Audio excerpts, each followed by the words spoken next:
விட்டுட்டு நம்ம இந்த வெல்லத்தை வடிகட்டி ஊற்றிடலாம். ஏற்கனவே அடுப்பு பற்ற வச்சுட்டேன்.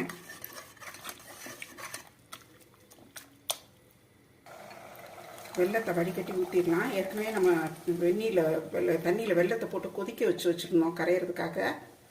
அதை நல்லா வடிகட்டிட்டோம்.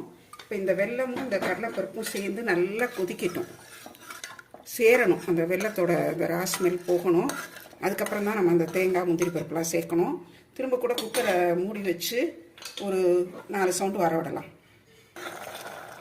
இந்த வெல்லமும் இந்த வெந்த கடலைப்பருப்பும் சேர்ந்து நல்லா கொதிச்சிருச்சு, நல்லா சேர்ந்துருச்சு. இப்போ ஒரு சிட்டிகை ஏலத்தூள் போட்டுக்கலாம். ஏலப்பொடி, ஏலக்காய் போட்டேன். அடுத்தது இந்த தேங்காய் வறுத்து வச்சுருந்தோம் இல்லையா, இதையும் போட்டுடலாம். இதெல்லாம் வந்து இந்த பாயசத்தோட டேஸ்ட் வந்து நல்லா என்ஹான்ஸ் பண்ணுறது தான்.